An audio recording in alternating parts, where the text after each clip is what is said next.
Nakakapagod, tol. Minsan iniisip ko gusto ko na rin magpahinga. Pinanghihinaan na rin ako ng loob minsan. Naman dami kong hugasin, no? Puro kaldero. Yan, marurumi yan. Gamit sa tindahan. Ayun pa yung isa, nakatambay pa. Pag nakikita ko yung ganyan ka, parang nanlalata lalo ako. Pero tinutuloy ko dahil wala tayong magagawa, may pangarap tayo eh. Doon talaga tayo umugot lang ng ng lakas.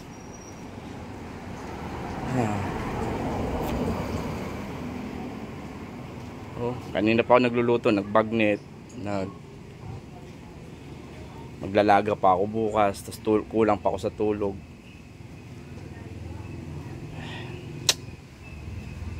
Ay, nakakapagod pero wala tayong magagawa, talagang ganun.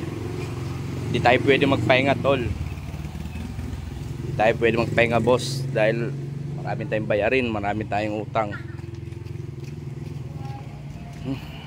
Pa-emote lang mga boss. Pagod na rin kasi ako eh. Antok na rin ako. Masama pa pakiramdam ko. Pero tinutuloy ko kasi ginusto ko to eh. Wala tayong magagawa, ganun talaga. Di tayo pwede magpahinga, tol, kasi may pangarap tayo para sa pamilya, lahat. Kaya doon sa mga nag-iisip na yung nag-iisip na big time tayo, hindi nila alam yung sakripisyo natin araw-araw. Wala. Hindi ka pwede magreklamo kasi sariling sikap mo yan para sa pamilya mo, para di sila magutom. Lahat ng sakripisyo mo, pagdadaanan mo lahat ng pagsubok pag pumasok ka sa business na to. Akala nung iba madali lang, kumikita ka na malaki. Oo, kumikita na malaki, pero yung kinikita ko napupunta lang doon sa mga pangarap ko. Wala. Talagang ganun eh. Nangarap ako eh. Palibasa wala akong pinag-aralan talaga. Yun lang talaga pinagsisiyak ko. Hirap.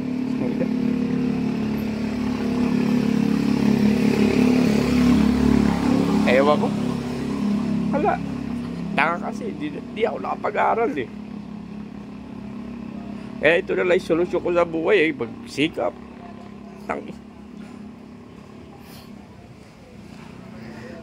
Tangin ng buhay yan.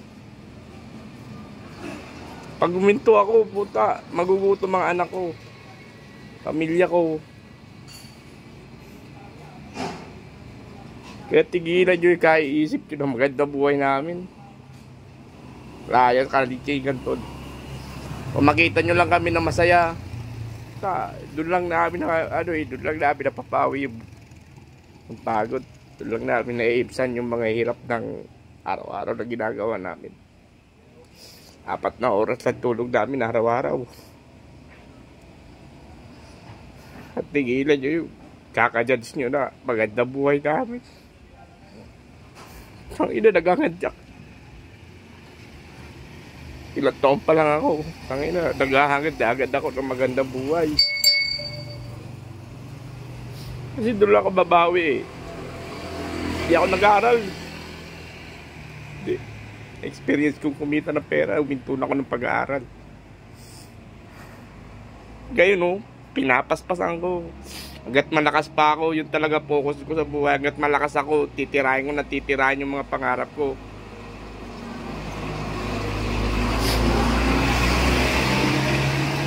Kaya kung minsan, kung nakikita nyo ako mga boss, kung nakikita nyo ako masyado kong emosyonal sa post, inspirasyon ko yun talaga yung pinanguhugutan ko ng malalim kasi malalim pinagdaan ko eh.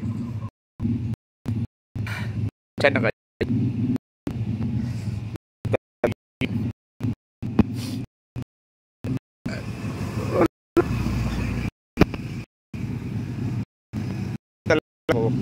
totoo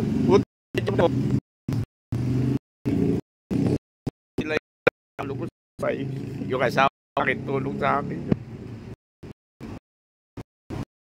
Kaya di namin makuha katulong kumuha ng kasi ang susweldo doon, ipag-uuwi doon sa bahay. Hirap daw. Hirap. Kung baradasan ko lang yung buhay na ganito. Sabi nyo sa buhay. Wala ang katulong. Wala ang pinag-lakas. Wala.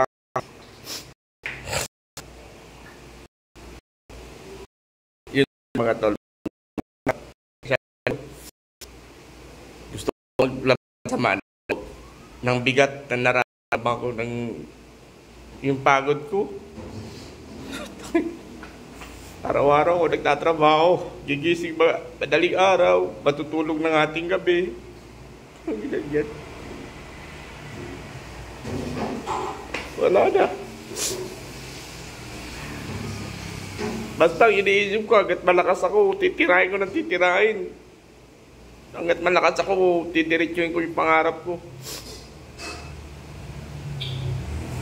Kaya napabidyo lang ako mga tol. Paano? Kasi gusto ko mag-post kaso di ko magawa dahil nagiging emosyonal ako kaya binidyo ko na lang para makita rin ng iba. Para makita rin yung mga ang ina. Hindi kami mayaman. May pangarap lang kami. Kaya kami nagsisikap. Kaya malaki kinikita namin. Dahil sa pangarap namin. Para sa mga anak ko. Para sa asawa ko. Lalo na sa kambal.